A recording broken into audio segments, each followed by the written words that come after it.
Jangen itte majjere mo janga hande no ani. Jangen itte majjere mo janga hande no ani. Toroɗen Allah yo fewnu en e laawol ɓemɓe o nemini. Jangen itte majjere mo janga hande no ani.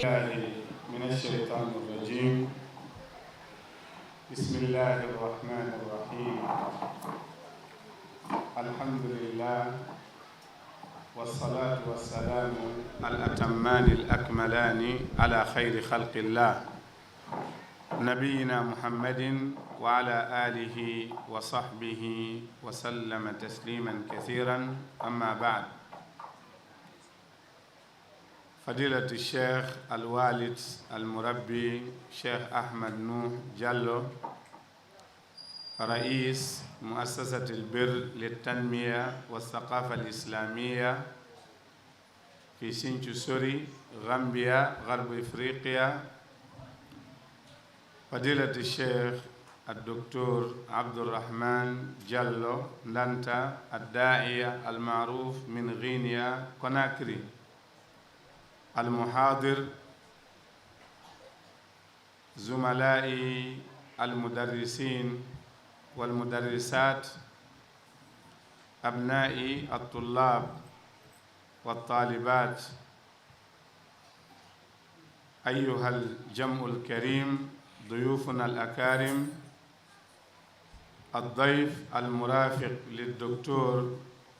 فضيلة الشيخ أحمد جان ديالو المعروف بجمهيركو أيها الجمع الكريم السلام عليكم ورحمة الله وبركاته. بجامع البر في مدرسة البر بمؤسسة البر للتنمية والثقافة الإسلامية نرحب بفضيلته مرة أخرى في ساحة مدرسة البر الإسلامية ونقول له أهلا وسهلا ومرحبا بكم في هذه المحاضرة التي بعنوان دور الطلاب المدارس الإسلامية العربية في بناء المجتمع. دور الطلاب المدارس الإسلامية العربية في بناء المجتمع. ما دوركم؟ إن شاء الله سوف تسمعون ما يشفي صدوركم بإذن الله تعالى. لكن قبل أن نهيل الميكروفون إلى المحاضر خير ما نفتتح به هذه الجلسة هي قراءة آية من الذكر الحكيم يتلوها على مسامعنا الطالب محمد رمضان سل طالب المسجل في الصف الثالث الثانوي لهذا العام الدراسي 2025-2026 للميلاد. نقول له فليتفضل مشكورا. الشيطان الرجيم. بسم الله الرحمن الرحيم. يوم نحشر المتقين إلى الرحمن وفدا ونسوق المجرمين إلى جهنم وردا لا يملكون الشفاعة إلا من اتخذ عند الرحمن عهدا وقالوا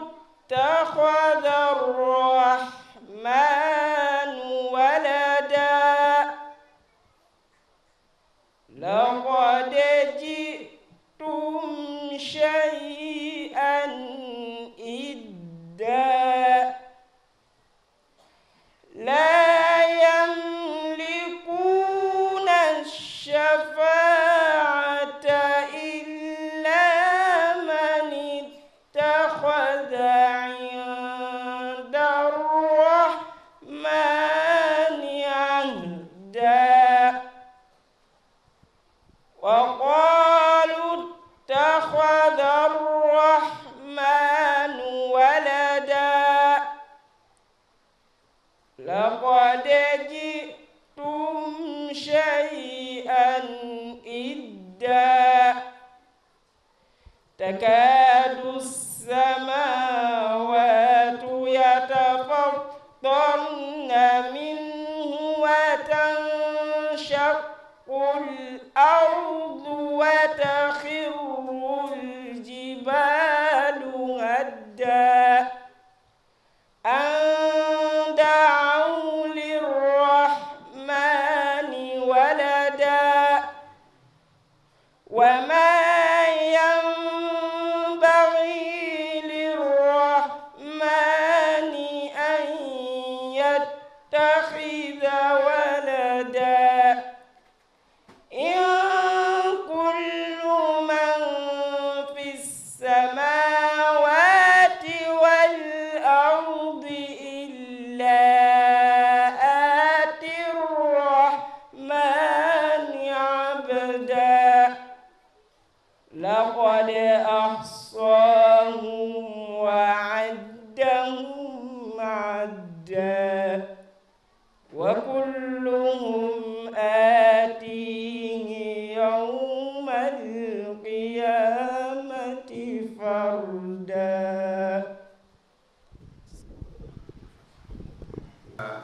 منها ننتقل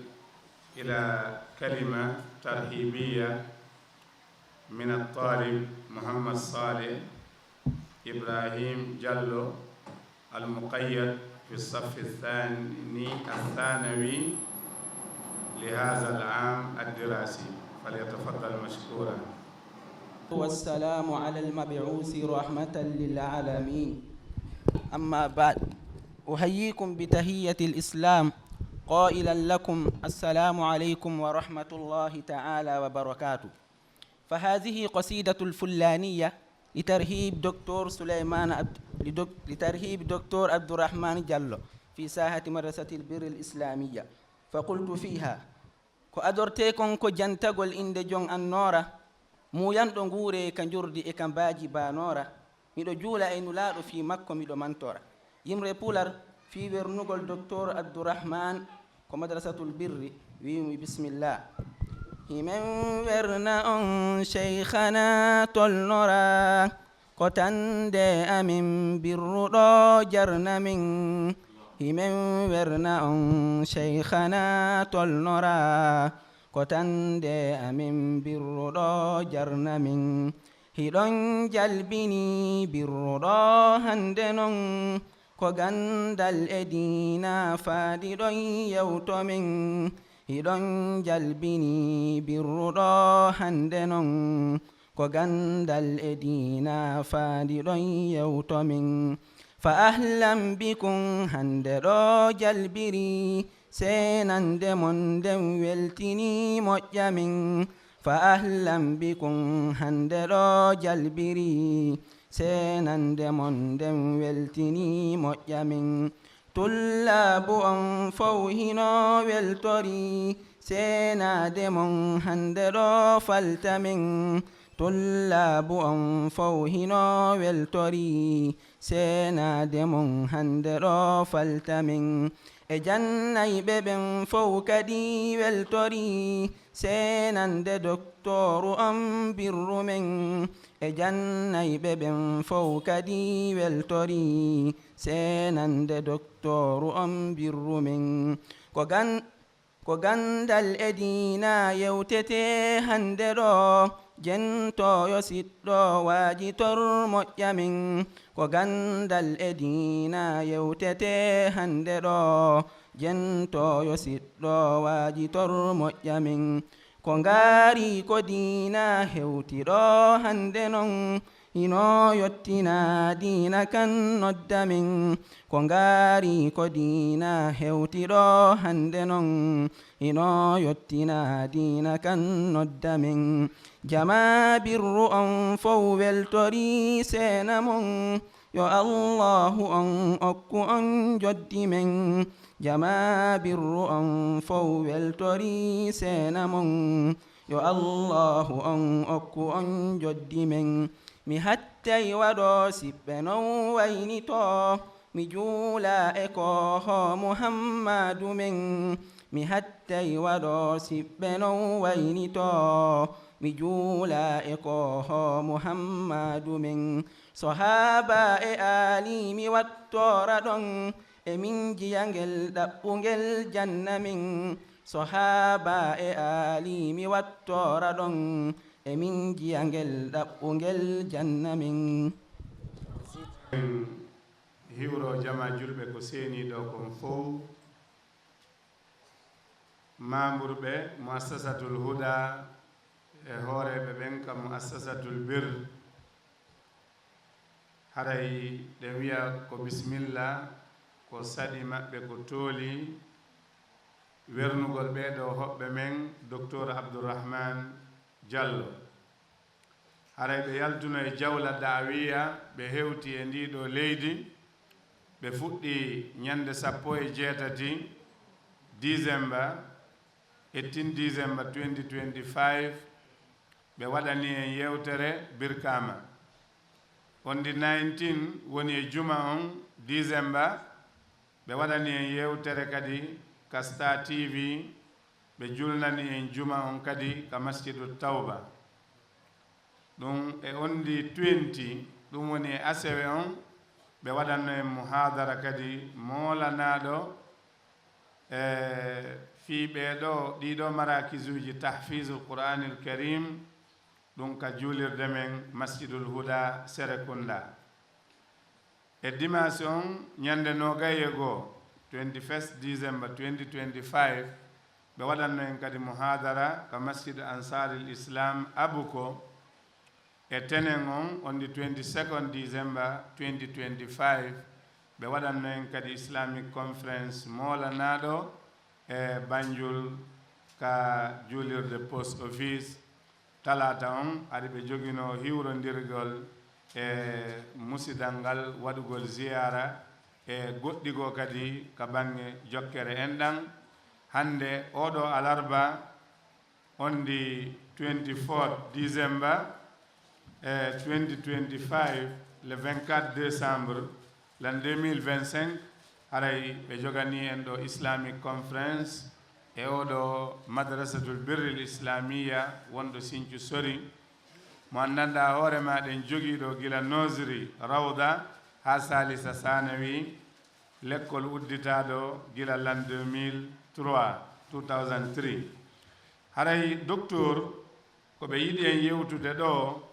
ko dawru tullabil madaris al arabia fi bina'il mujtama kono ma ɓe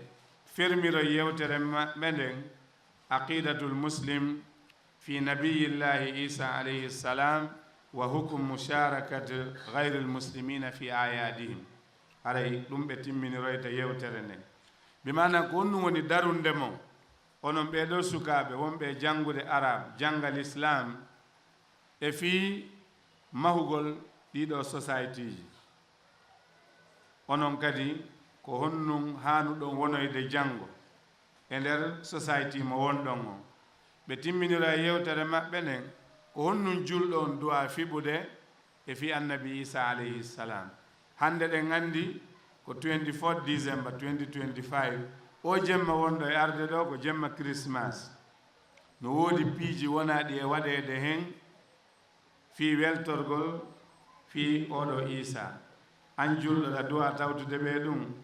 e ñuuya wonɗo e arde on yontere wonde e arde ɗo en natanayi hitande heyre ɗum hiɗa duwa hen tawtude walla a duwa ka tawtude haray ko ɗeɗo toɓɓe ɗiɗi docteur Abdourahman Danta Diallo hafisahullahu wa ra'ahu ko ɗeɗo toɓɓe ɓe yiɗi en memande inchallah haray si ɓe gaynoyi en jonno e kalimatu shukre on mawɓe men ɓen Cheikh Ahmad Nou Diallo ɓe jarnana en hoɓɓe ɓen e hoɓɓe seeniɓe ɗo ɓen fof eɗen werna kadi oustaz Mouhammad Sharif min wiya on ahlan wa sahlan wa marhaban bikum cheikhna. الرحمن الرحيم الحمد لله رب العالمين والصلاة والسلام الأتمان الأكملان على أشرف خلق الله محمد بن عبد الله وعلى آله أفضل الصلاة وأتم التسليم. أيها الأحباب مستمعين الأكارم، تحية طيبة عطرة من عند الله قائلا لكم السلام عليكم ورحمة الله وبركاته. فنحن ولا شك في بيت من بيوت الله، ويجب على أبناء المسلمين وخاصة طلاب العلم أن يلتزموا بآداب المسجد، فهذا لا شك رأيناه فيكم ولله الحمد. فإن هذا الصمت والإنصات منكم تدل على حسن أدبكم واهتمامكم لهذا الدين، فجزاكم الله عنا وعن الإسلام خير الجزاء. أيها الإخوة الطلاب والأساتذة الكرام والمسؤولين في هذه المؤسسة جمعية البر، أطال الله بقاءه في خدمة الإسلام، نقول لكم جزاكم الله عنا وعن الإسلام خير الجزاء. هذا الأمل التي أنتم في صدده هذا عمل عظيم في تربية وتنشئة هذا الجيل الذين سيحملون على عاتقهم مستقبل هذه البلاد. سيب جلب تدوبة كرامكو بأمن تدوبة جانجنا بكاليكول جمعية البر هوري بمنك مؤسسة موب من تدوبة جواب مؤسسين وأمير نديرو نكوري هاري انفو هاوتي تيتن جومي راو سبحانه وتعالى ويلتني دمو ويمو الحمد لله. كل إنسان ميسر لما خلق له. والله سيقول تايكو صفات دو يانغانتو نيوغول بيدو فايد أكنا أمة إسلامية أنكونو دارانو كادو دينا هاري دون دو جارية تقول جومي راو سبحانه وتعالى يهوري مول. فهنيئا لنا فهنيئا لكم على هذا العمل. والله أنتم تغبطون عليه. يمي بن نجاري كواد أزالوزي يهوري موتون ديدو غول ديدو نيدي ديدو دارande نيوغول بيدو فايد انفو هاوتي تبي الحمد لله. يتي الله سبحانه وتعالى تايكو دون دو وني كو استعملنا عليه ko dum don ko jomiraw sonta la yidi e yangan Allah wata yangano mere. Amin ya rabbal alamin. En torki jomiraw subhanahu wa ta'ala yo Allah labbin anni e meden e dedo golle. Ala golle teddude ka hore leydi do hewtiti formugol bibbe julbe ben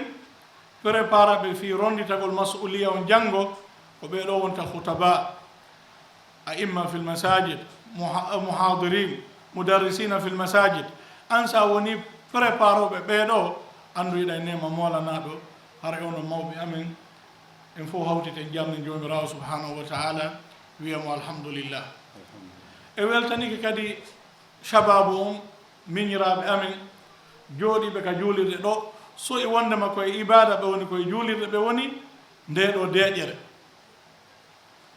nde karama ko maɓɓe wino wata goto wolu nderga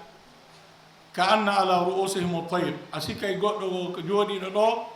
sondu ara e jooɗo e hoore makko handu yahandu sikka ko juddere leggal won ɗon hakken deƴƴere iɗon andi fankingol pay ko welaafi kono kono wotere men nani ɓe innayo fo deƴƴi holli ko neyiɓe yo Allah subhanahu wa ta'ala juuti gurnanda waɗa barke e moɗon ko needi ndin tun kala ko heeɓi tawi needi ala e muɗum haray nafore ala e muɗum haray o weltanama on jarnama ndiɗo needi kala no wowluɗo ga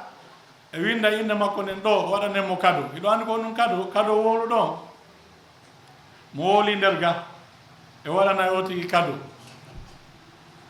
kamɓe ɓe inni wo kala wolɗo ga o yahay gundo ɗon to enen kala wolɗo nder ga essaye tu ndaron kadu on no weli ha no moƴƴi ko jaisa mumen addori guine fi ɓe nanata ɓen si haɗama jaɓata fankata ɓen ɗon hiɗe maraniɓe kadu koye oti woltu inde makko windemo ɗo ha usage en fottani en fottani en fottanade acce modi mi winda on ɗo heɓon jaisa halas bi isnillahi taala heɓata windeteɗo ɗo saabu ko neyiɓe on holli ɗum kadi mi weltanike o haray usage ɓe woli ɗo mawduji ɗiɗi yewtugol ko honɗum woni ko mofte ɗen habbori on onon jooɗiɓe ɗo ɓe duuɓi joyi duuɓi jeego ha wonɓe sanawiya ko honɗum famille ji men ɗin ittiri on ka cuuɗi addi on ga ko honɗum woni ko ɓe faala yo wonu ko honɗum woni dawru moɗon darande moɗon fi enen kadi ko honɗum nafeten enen kaaɗi l'école ji franco arabe ko ɗi waɗira ko ni tun la ɗi l'école ji arabe al islami janginayi ɗi arabia e islam ko honɗum woni ko ɓe habbori en ko yaltuɗo wono en commerçant ɓe ko yaltu wono en goɗɗum ma goɗɗum ko honɗum woni ko ɓe faala e meɗen enen kadi société men on ko honɗum faala e meɗen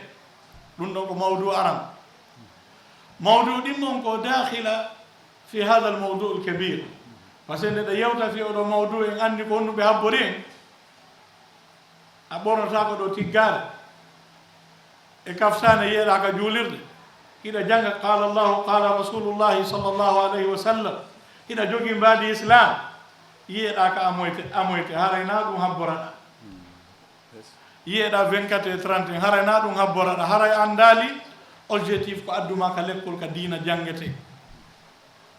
donc mimira yi ko mawdu goto arahu mawdu an wahidan yadkhulu hada al mawdu tahta al mawdu raisi par ce que no tawa min sawabitina enen julɓe an nuhiya sha'air al islam wa man yu'azzim sha'air allah fa innaha min taqwa al qulub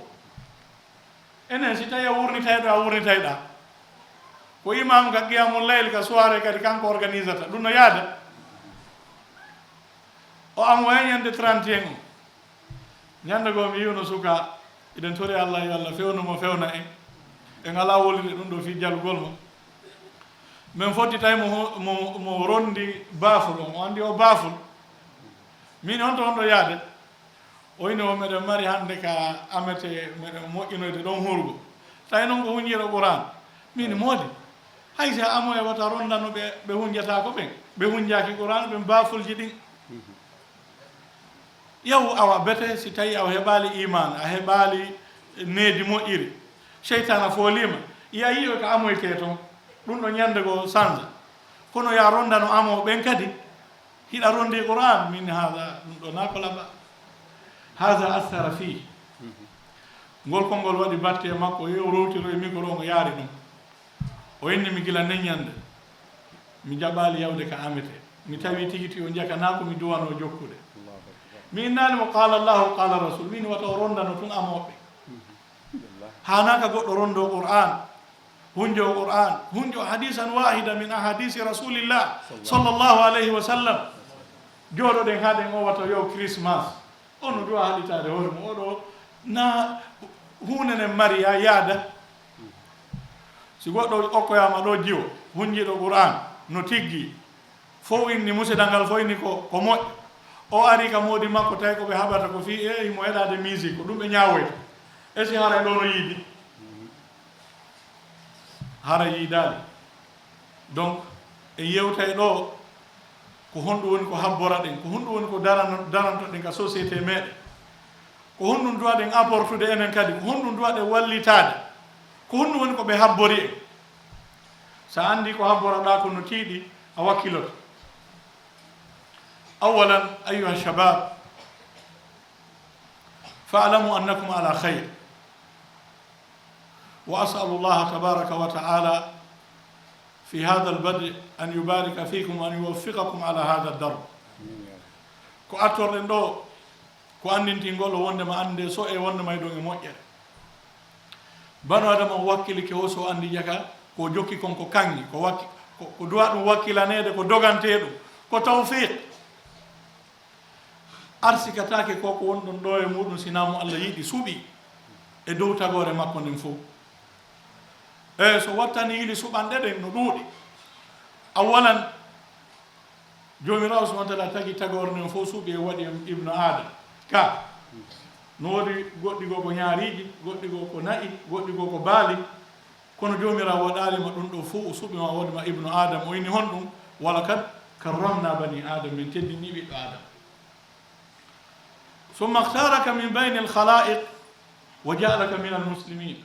ene ko jelu woni e nder aduna on tawayɓe ko minisirɓe savamɓe marɓe jawle kono tawana julɓe mahrum kanko e nde hettare ɗo fof na o julɗo haramahu llahu taala min al islam wa huwa akbaru hadiyatin adaha llahu ila ibadi ko ɓuri mawnude ko Allah waɗanta jiyaɗo Allah on ko fof ko waɗugol mo julɗo wala tamutunna illa wa antum muslimun inna ad-dina inda allahi al-islam jomirawo subhanahu wa ta'ala suuɓi e waɗi julɓe ene julɓe ɓen fof alhaali o no moƴƴi julɓe ɓen fof alhaali o moƴƴa waktarana min bayni al-muslimin wa ja'alana mimman yahtadi bi kitabillahi wa sunnati rasulihi sallallahu alayhi wa sallam o suuɓi en hakkunde julɓe en fof o waɗi en janngoɓe deftere Allah e sunna nulaaɗo ko ɗum woni ɗi madaris uji ɗi yuto halaqat tahfiz madaris islamiya o yiɗo madrasa islamiya tawatana sunna jangete toon nadir jiddan no fanɗi moƴƴa illa madaris shia aadana allahu wa iyakum min dhalik sina ɗi lekkol ni ɗi shia ɓen kirey sina ɗum enen ko annduɗen ko lekkoli janngayɗi sunna deftere Allah nden wa sunnatu rasulihi sallllahu alayhi wa sallam enen jomirawo subhanahu wa ta'ala inni wa rabbuka yakhluqu ma yasha'u wa yakhtar ma kana lahum al-khiyara subhanahu wa ta'ala amma yushrikun enen ɗe suɓanɗe ɗo ko enen suuɓi hoore meɗen ko jomirawo woni ko suuɓi en ka hiɗen duwa anditude nde ɗo suɓanɗe ka en duwa ka anditude nde den duwa anditude nde ñande weltano ɗen jomirawo subhanahu wa ta'ala ko ɗum so jomirawo subhanahu wa ta'ala istamalaka ala ta'a fahmadillah weltano jomirawo subhanahu wa ta'ala par ce que so yiɗano a wonatano ɗon na welgol hakkille ma e ngari ma e mbuuɗi ma waɗuma ɗon no wodi ɓurɓe ma koko wola ɗo fof ka kono tawa Allah subhanahu wa ta'ala hawrindinali ɓe ko ɗum jomirawo subhanahu wa ta'ala inni wala tadhhabu nafsuka alayhim hasarat innaka la tahdi man ahbabta walakinna allaha yahdi man yasha muhammad wata suno nulaɗo har so ɓe noddi jiyaɓe makko ɓen julɓe ɓen surtout noga ɓeygore makko ɓurɓe hiɓɓade ɓen si ɓe jaɓali nulaɗon jogino yurmede ɓe sunoto no moƴƴa jomirawo in wala tadhhabu nafsuka alayhim hasarat wata suno jomirawo subhanahu wa ta'ala kanko fewnata anga fewnata mo yiɗuɗa ko kanko mo fewna mo hawrindina e tawfiq wonande on mo yiɗi walaw alima allahu fihim hayran la asma'ahum walaw asma'ahum la tawallaw wa hum mu'ridun eyo jakana wakkilare men waɗi en janngoɓe kaɗo diina na ngari meɗen ko tawfiqu min allahi jalla wa ala ko jomirawo subhanahu wa ta'ala woni ko hawrindini en den tori Allah subhanahu wa ta'ala an yuthabbitana ala hadha ad-din yo Allah subhanahu wa ta'ala tabintin en yiɗina en kaɗo diina ثانيا أيها الطالب أيها جنغو كادو دينا أناشدك بالله فاعلم أنك على إبادة أنك في إبادة في طلبك العلم وأنت خارج من بيتك إلى المدرسة فاعلم أنك في عبادة أرغل ما جنغو لو كاليكول بريمي سوء كدي وندما باونde wonda e moƴƴere koye dewal kadi wonda anta fi ibada si innama dewal goɗɗo ka o yalti ka suudu makko woɗɗuɓe ɓattiɓe ha o ara o janga ha o hoota ɗo no waywa juulowo no waywa yawɗo hajju no waywa hooruɗo ñalla anta fi ibada goɗɗo noon simo e dewal ko honnumo ɗaɓɓirte al ikhlas wal khushu wa adamu khaltiha bil ma'siyah ɗiɗo fof hare otino ɗaɓɓiraɗe ene juulowo mo wawi juulude wujja ka julde makko ayna al fuqaha goɗɗo no wawi juulde wujja ma mo juulde o sooda liƴƴi hara mo juulude min mi yi juulowo no sooda liƴƴi o habbiru ni allahu akbar yeeyo liƴƴi o batti o inni o waɗi ni o joɗɗin ɗon o yehi ruku o ƴetti lingi tosoki o ino ko janini o sappi janini julde nde ha joni bonani o landa o ini julde nde bonani o par ce que o waɗali haraka jano o huccali qibla o kana faqihat mo gollirde fi ko o par ce que ko bonnata julde ko si harakaji ɗum ɗuɗi kanko o sappi tun lingingi joni o huccali kadi qibla o sakko julde makko nden bona on faami kono goɗɗo no wujji e julde kadi no waɗa andi wono leyɗe ka pièce ji woodi hara coins wiyete ka goɗɗo yehi ruku tawi 500 francs CFA coins no ka jiifa ɗi yami ɗi talli har yaari ka soffu thani o ƴetti ɗi watti ka jiifa o wujji ka wujja imo julde ka wala julde makko nden boni ka nde bonani hombo andi ñawore nden winne ɗo inde makko waɗanemo jaisa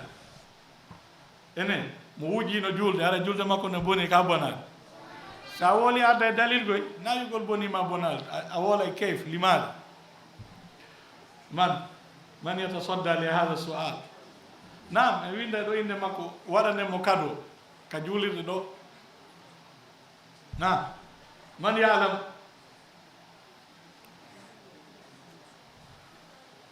aywa goɗɗo towni to jungo kono cippintiningo kadi aywa bismillah la yabtulu salatuhu limadha لأن ما فعله ليس من مبطلات الصلاة هل هذا الجواب يكفي أو لا يكفي لا أنا عندي ما يكفي نريد أن نشدد عليه هو قريب ما شاء الله محاولة طيبة لكنه قريب من يساعده جون جمع سوسي بودي تانيين دمانغا اسم الشيخ هنو يتدو أبو بكر هنو أبو بكر يوسف بفالجين دي مابنك أو أن جون تابك جائزة هاري وناني دون قد نفالجانو يتي بيدو فالا من جلد أنت أبو بكر أم يوسف أيوة عندي نايو بيانا وهو كفات دوات أيوة أنا أعرف أن الطلاب يحبون ذلك شيخ يوسف أنت قريب كم قريب والدته شيخ يوسف نعم بسم الله في مذهب إمام مالك ما شاء الله في مذهب إمام مالك هو عاص لكن صلاته صحيح لماذا؟ لأنهم يرون أن الجهة منفكة سألنا تعليل ويندو الجهة منفكة جولد نين إنغويكا كان نسيرتي جوغنديرا كان بيبيئي وانما كالاكو تاوتاي يونديرا جولد نين وياكا كو بonna دي جولد كو وينو دانكو نانين bonna ta julde o wujji noon mo mari bakkatu kono ɓay waɗali haraka jano o yiwali ka qibla o waɗa fus waɗali ko bonnata julde nden haray julde makko nden bonali oɗo ko ra'yul jumhur na ra'yi imam malik tun kono en jaɓani bandiraɓe men hono ɓe makete inde maɓɓe fatima jengi بإن كم على مذهب الإمام مالك لكنه هو مذهب الجمهور لكن خالفهم إمام أحمد رحمه الله فهو يرى أن صلاة تبطل لماذا؟ لأن كيف نقول أنه عاص وفي نفس الوقت صلاته صحيح هو نفس المسألة من صلى في دار مغصوبة إنه دون دويلتنا لين كنا نبندر ومن ولا سفك ندو يوتر نويلتني كا entori Allah yo Allah tabintimɓe wawina ɓe nde ɗo jande ya rabbal alamin si neniraɓe men ɓe sonna men ɓe jangi nafoore molana nde waɗay o weltanama harajna min al mawdou lakinna jeyid inchallahu taala nam fa'lam annaka fi ibada haray koye dewal wonɗa ko honno mi faala wiide wonnema sa wi ka suudu haka jande neɗɗo wonɗo e dewal duwaka jillidirde e dewal ko bonnata ngal ka koya wonu reeniɗo koya andu no wawa si a juula e woni a yalti ka suuduma ka galle baaɓe ma hiɗa arde ka jande waɗa ka hakkille ma min gila ɗo mina naati e dewal wa inna al malaika la tadau ajnihataha li talibi l ilm tastashir dhalik hey malaikaɓe aduna malaikaɓe fof no cippini gabitanji mum saabu yankinana gollam fii ɗe golle ɗe muna yawde ɗo fii muɗum enen mo soyi ɗum ɗo ari ka l'école ga yennay goɗɗo o yawato karama ko makko o bona e needi ka l'école ga ko par ce que ko honɗum waɗi ɗum li annahu yashuru annahu fi ibada wondema kanko himo e dewal wa yajibu an yatamayyaza an gayri no waɗɗi ka o serta e yimɓe hedditiɓe ɓen kala mo fotti e hawre laawol o duwaka nandude e jama mo duwa sertude e yimɓe ɓe par ce que sa landike mo ina min koye dewal mi woni wonɗo e dewal duwaka nandude e yimɓe ɓe fahimna inchallah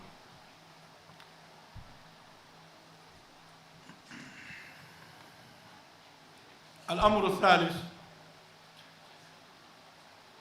أيها الطلاب والإخوة الأعزاء عليكم بالقرآن القرآن قراءة وتدبرا وحفظا فإن الطالب في هذه المراحل أكثر وأعظم شيء يعينه على طلب العلم هو التزامه وتمسكه بكتاب الله وإلا الشبهات والشهوات التي يتخطف الإنسان في طريقه لطلب العلم كثيرة هرمي وسيكم جوكي تقول دفتر الله نين وكيلو جانغ قرآن وي فالجر جبويك أري وبسيكو كهونجا القرآن تم ونكو دابيراتي والله من سميلان دام فونو دوا هونجا القرآن كو جانغو بك فرانكو عرب أنجلي عرب l'école di arabe ɗin dowa hunjade qur'an saabu honɗum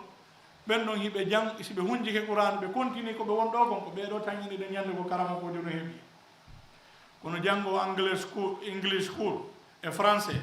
yo iwu toon o janngoya toon ha 18 heures o ara o janga qur'an 30 minutes o hunjo oɗo en tañinaki no gasa ka wono e karama kojo kono haray ko wahid filmi a kono karama ko ɓen nafa ɓe ɗeɗo mofta ɓen ko neeɓi fof ko iwata ko janngoɓe école ji franco arabe ɗin hunjo deftere allah ne si oti kadi jogitike qur'an jomirawo son tala waɗanemo tawfiq o hawrindinte sawaba kala ko jokkuɗo allah waɗe barke hen sa immike subaka kiɗa mari wirduka alyawmi kiɗa janngude qur'an iɗa mari wirdu janngeteɗo ma hunjeteɗo iwa ɗon ara ka l'école takunu muwaffaqan jomirawo son tala hawrinde sawab ara tawa ko a salima adhihin ko a selluɗo hakkille ko a jogiiɗo nachat goɗɗo goo mo janngal qur'an bimbi on nanda ɗaniɗo hay juulal subaka immi e 7h30 gosi tinna ƴetti sakum kum dogi ari ka l'école e angimmiɗo e 4h 5h qabla al fajiri bi saa aw nisfu saa sallikiɗa jooɗiɗa ƴettuɗa qur'an jannguɗa ɗon jusu rewtiɗa ko hunjiɗa kon ma hunjiɗa dartu keso immiɗa tawa hawja enen mo immi juuli subaka hara onno hawji o yaha itira koƴe doyi o ɓorno o arda doy ka l'école o hewtata mo jogii sakina wa tamanina e wonki hettiki e esprit hakkille yaajuɗe oɗo waɗande tawfiq kala ko janngina ka l'école o waaway kala darsu janngaɗo on sikkay a adda darsa qabla an yahdu par ce que honɗum o fuɗɗori ñalande makko nden qur'an so hooti kikiɗe mo mari wirdu qur'an mo rewtoto o hunjo ko ɗum alqur'an yo ɗum ɗo wonu nusba ayunina wota en sertu e deftere allah nden fi masiratina li talabi l ilm ñande goo karma ko amen cheikh ba ishaq rahimahullah wa askanahu fasiha jannati mi wuri saudi mi yehi mi hiwroyi ɓe côte d'ivoire e nder ko men ɓay men gayni salmodirde ɓe jogila jungo ngon ɓe hiɓe meɗen seppa ɓeyni ceerno Abdourahman ɓeyni no yareteɗa e deftere Allah ka fewniɗa e Qur'an ɓe anduno ne ɓi ko men hunji Qur'an gadduɗa ko est ce que ɗum no rewtede est ce que ɗum no jangede ɓay har mi yetike ɓe milla wadde master mila weltori ɗum ha ɓeyni Abdourahman ɓeyni master doctorat kala ko fof ko woni ko goɗɗo jangata so andali Qur'an hara heɓade hay ndiga hay fus ɓe wolanilan ɗon konngol ha hande mila mantingo ɓeyni qadruka fi ilmi shar'i qadruka fi kitabillah ɓeyni ndaru embere ma ka gandal sharia ko beru embere ma no wawiɗa Qur'an o wawiɗa gandal sharia ngal ka woɗɗitiɗa Qur'an o ko heɓuɗa on ko a ɓawde talib ilmi shar'i yahfadu al-Qur'an wa yaqra tafsir al-Qur'an o hunjoto Qur'an o rewtonde o janggo kala ko yowndiri e ulumul Qur'an hara mo wakkilori ngoto sengo kono Qur'an on o jogora ɗum sama kala en fottani ko njelo woni ga hunjiɓe Qur'an ɓe tawna jungo hada sharaf ha machallah alhamdulillah eɗen tori Allah yo Allah tabintina on deftere Allah nde ɓe hunjaki ɓen kadi yo Allah jonnuɓe ɓerɗe ɓe wona hunjotoɓe ñande go mi wino ɗon paykum tawi miñam makko jiwo on no hunji ɓurimo mayni a jiwo mum folima o ɓurima oni gasi ɓay ko jangi o wonta imam wokan kadi do mo andi joni mo holluda mo ɓuuri oɗa oyni kanko monanaki jaaja makko ɓay ko jaaja makko hunji Qur'an o ko min julnatamo ella ala yo hunji on faami donc enen kadi en duwa heɓude ɓerɗe molanaɗe tawi ɗen faala wonde a imma hara si o suuma e ari innama ɗen faala hunjiɓe Qur'an tawa daratake ɗon ha acceɗa hara tawete e julnoɓe ka qiyamul layl a yaha e musabakaji jeni représentant Gambie fof hara ɓerɗe ɗen no wuuri on faami si ɓerɗe ɗe wuuri tawi ɓalli ɗi yangoto kala jogiiɗo ɓernde wuurde o yanga e ɓanndu ndu kono kala ƴettuɗo kumsasi on yiiɗi ko ñamgol ha haala eɗo andi yiɗuɗo kumsasi kasratu naw hara ɗan to sonono ɗani man lazima ma sada man lazima al wisada wonata hoorejo ardatako on ƴettuɗo kumsasi waɗi jatigi muɗum e ñamgol ha hara feƴƴintina no layon fa donc hara koye wakkilo jogoɗen wonkiji jani en faami hara si ari ka l'école ɗa faala wonde mutafawwik ɗa faala wonde wakkiliɗo hunji Qur'an wawi anglais wawi informatique hara ɓernde nden hakkil ko ɓernde nden faala waktuji maɗi yonata ko falɗa ko oɗo nafata ko oɗo gaynata haaju kono si tawi yo andi wiyeteɓe farka umar raki'in no woodi wiyeteɓe farka umar raki'in na aya Qur'an on ngomi woni woldetimu kamɓe si innama examen ɓena Allah domi tawa e pasoɓe min komi paaso tun ko ɓe wiyete farka umar raki'in no woodi woɓɓe ɓerɗe ɗe no wuuri kamɓe l'école on fof wonno si madaris arabia wonɗi Gambie ɗin fof waɗi examen goto sago maɓɓe kamɓe wonta premier de la république Gambie hikam yiwno ko hawni paykum wonɗo premier science physique on lagine payko ni mo 15 ans o mo jogii himme waɗi duuɓi tati mo jogii himme wongol premier lagine fof ko ɗum woni mapunde makko ndaara wonki no fotata paykum gokkuni ɓe landima ko honno ɗanoto en ko gokkuni o ɗanto o ala gorejo mo jindidata e hoore laawol so yuri ka l'école ko ɓeru ko fowti o ƴetti jande makko nde o programme sala sanawat si o woni premier de la république o woni ɗum par ce que wonki kinno mawni enen si innama ɗo bourse no okkede ko wonɗo 48e jonnete bourse o ga ko wonɓe premier ɓe ko wonɓe premier ɓe mi yi payko no wulli ñallal fof fimo woni deuxiéme payko ñallal fof no welti o yino kanko woko awwal marra goɗɗo no woni yeeso makko o weltaki fe o jaɓoyano shahada o ñallal fof mo wullude mbawi makko e ɓeygu non fof ni deuxiéme woni non oɗo feƴƴiti kala mbiɗa goɗɗo feƴƴitala Allahu akbar. wonkiji ɗin no mawni Ɓernde no wuuri. ɓerde nden no wuuri enen kadi wayen noon inchallahu taala la allah ka madrasatul huda ko madrasatul birr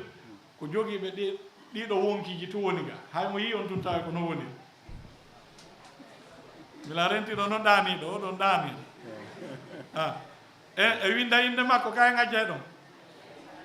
goto no ɗanade ga yafotamo a addanemo kumsasi o kontina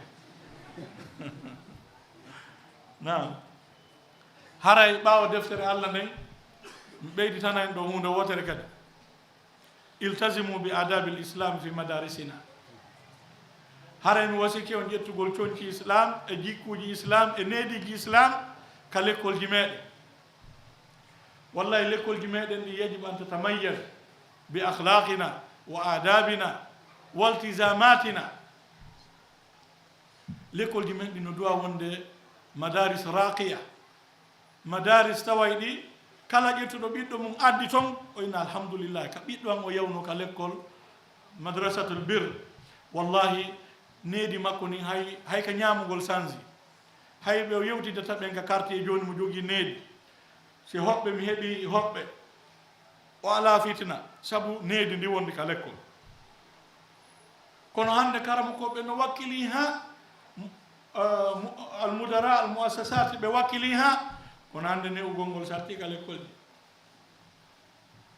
surtout noon neediji islam ɗi woɗɗitagol ko wiyete al ihtilat jillondirgol worɓe e rewɓe ƴettinirgol numéro ji yewta yajibu an natanazzaha an dhalik kala ko woni ma alimu din yajibu kala ko dina men kan ɗaɓɓiri en ndaare bandira men ɓen coñci yaajuɗiɗi ɓe ɓorni ɗum ɗo weltinta wonki no weltina wonki ga ɗen tori allah yo allah tabintimɓe e mum l'école ji boyi no woodi l'école ji tawata dina kan no janngede kono tawa needi ala ton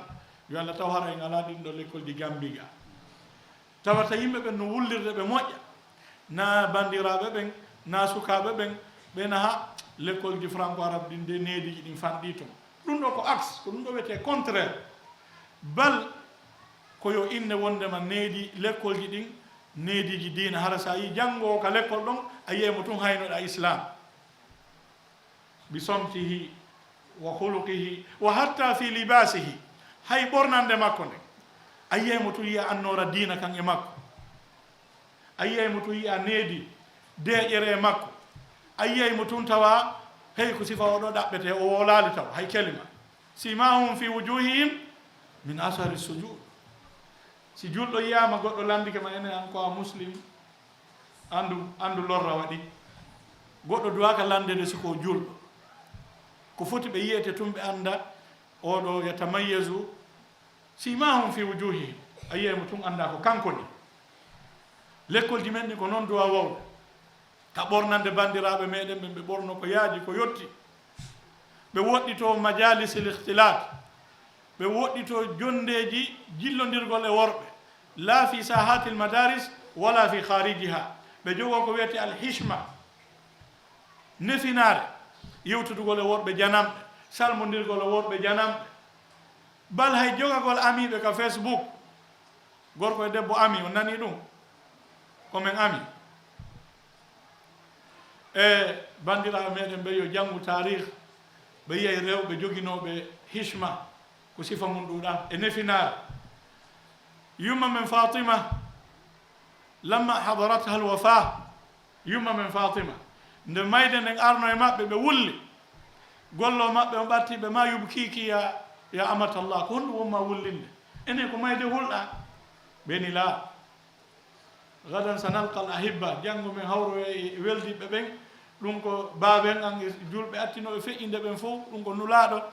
goɗɗo wullata mayde bal o weltino o jali ñande nulaɗo sowndimo ko lamma nulaɗo ñande ɓe feƴƴinayno ɓe sowndino fatima o jali o wulli ka o wulli hon ɗum nulaɗo e makanimo wondema hande baabe ma serta e aduna o wulli ɓe makanimo ɓeyni ko an attoto jokkudelan e ɓeygure an nden o welti o moosi oɗo hulata mayde ka kono ko honɗum wullino yumma fatima ɓeyni gadan sa uhmalu ala aktafi rijal hakken ko jogii nefinare ko woni o yiɗa jillondirde worɓe janam o woni o janngo worɓe ɓe rondoto lan ka balɓe maɓɓe hara mi ɓattike ɓe moƴƴa goɗɗo tawa no hersi jillondirgol e worɓe hay ñande hay ka woni fureɗo hay kay wonda e wonki oɗo no salmodira e gorko janano oɗo no ara ka worɓe woni waɗa ihtilate maɓɓe oɗo téléphone makko no yiye hara gorko janano no ton harana baba goto makko ma nene goto makko yajibu an naltasima bi taalimi din si en faala yo Allah waɗan en tawfiq en moƴƴa e moƴƴinen alhaali men on ko jangeten kon hara en heeɓi mira on kon ko jangete ko waɗe andi li kulli shay'in wi'a ka hunde kala no mari mira wa wi'a'u al-ilmi madha القلب يجب أن ننزه هذا القلب مما يشينها من أمراض القلوب والشهوات والشبهات كما برند الله بنن هرا غدون غو علاتون كو وانا دينا سين جانغيتون الله ودنا ان توفيق جانغو دا واواوي كون ستاي كو معاصي النظرة إلى المحرمات اختلاط شرم نغول ورب جانام والعياذ بالله في المجد الله يدا يالله كتليفون جميد ko a janngo o diina a tampini hoorema a jannga ha ronka a heɓata tawfiq inna hada al ilma dinun shakawtu ila waki'in su'a hifzi wa arshadani ila wa allamani anna al ilma nuru wa nuru llahi la yuhda li asi koma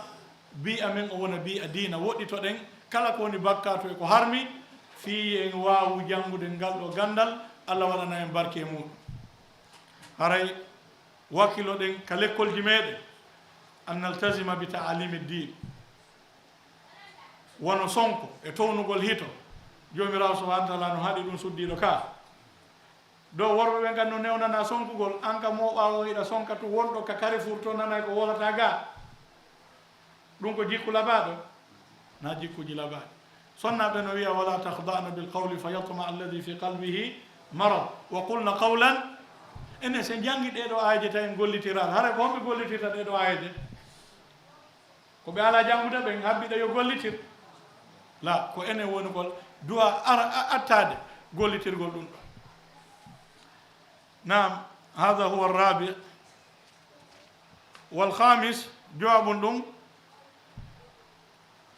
أريدك أن تكون مجتهدا waɗu ɗum ɗon نصب عينك الاجتهاد والجد والمصابرة على طلب العلم سأودي هكي لما ونما كو أول مستقبل هذه البلاد ودو هكي لما كو أنتور رندو تو درقو إسلام وكيلو دا إمانو دا نديرو جند وكيلو دا جنغا هرا ودالي هن سمكالا mi wattanino yili onon sukaɓe mo yafoto mi wola réalité mo mi andi seeɗa wono laggina mais yeyi e feere mo l'école e ɗe balɗe ɗo ka ado l'école o udditude ɗe balɗe hitande feƴƴude nden l'école ji joyi feere mo gol l'école majji hafla watteɗo hafla ihtitami classe ji ɗin fof ko jiwɓe woni wonde premier sikku ɗum ala ka monga no ɓattide aywa minen feere min janggayno ka école franco arabe komin haaldeno reweteɗen fof na jiwɓe woni premier ko reweteɗen fof si kono ɓe alama feƴƴitade ga awa ŋermindirama noon joni ŋermi waɗi ga no wodi jeka haqiqa mumen wa joni hana ko haqiqa wonɗo guine o woni ga kadi allahul mustaan gasi joni yafano ɗenɓe ko paykon ko wino ko mbayɓe wonta imam ɓe won tum premier kum paykon junni miijo koy oyde gasi ɓay jaja makko ko hundi ɓurano wonta imam yo hunjoɗo ko min julnatam nam haray hiɗa weltori kadi yo sonnaɓe ɓen wakkilo waɗa munafasa tawa munafasa mo ɓe woni wadde on na munafasa ko ɓe ɗaɓɓira ko portoɓe won ɓe ɗaɓɓirde ko an yahtalitna ma arrijal fil aswaq ɓe waɗa munafasa ka biroji wona secrétaire yimɓe yeeya ka marché ji waɗa ihtilat tawa na toon ɓe wona folotirede tawa ko hunjagol qouran e hunjagol ahadis géographia fiqu hadis tawa ko ɗo ɓe folorite ha ɓe wona premier hada sharaf eɗen encourage ɗum kadi moƴƴa ka ko woni tun sago men sukaɓe kadi wakkillato kañum kadi moƴƴa haray aljid wakkilagol hara waɗali sama kala hande ko aduna o fewndi ɗo ko habbi en kon no tiiɗi hunjagol qur'an hunjo a sunna hunjo janga nahaw hunjo alfiyatu bnu malik alfiyatu suyuti defte janga chatibiya defte ñaneɗen fof hunjode ɗum waktu toso kono gayna ɗum bonnugol waktu ɗum no marsa tawa si arama ka nahaw ko jabal si arama ka hadis ko jabal yudrabu bihi lmathal si innama hunjiɓe qur'an ɓen ko annoddete ene jogui ɗo faalaɗo ɗum ɗo no woodi kaw fija no woodi sama kala ka heƴa ɗo sama kala ala ka heƴa ɗo ko ɗum hiɗen faala yimɓe tawaɓe ko ibnu usaymin gambia ibnu bas gambia hiɗen faala ɓen taw ko soldat ɗo tawa jande tigiri no jogui niveau moƴƴa ɗum kadi no wawi wonde goy ɗum no wawi wonde mo immani ke ɗum waway o yaali hiɗe heɓude sukaɓe wonɓe wonde premier nder aduna fof fil qur'an no heɓade kala heɓade en andi sen darani ke waway ka donc kala ko wakkiliɗo man jadda wajat kala o wakkiliɗo o heɓay haray ko yammodirɗen koye jogo ɓerɗe molanaɗe wunkiji tatatalla ila maali l umur faalaɓe piiji mawnuɗe iɗen faala yaltinde ka franco arabe diga wona ɓe président de la république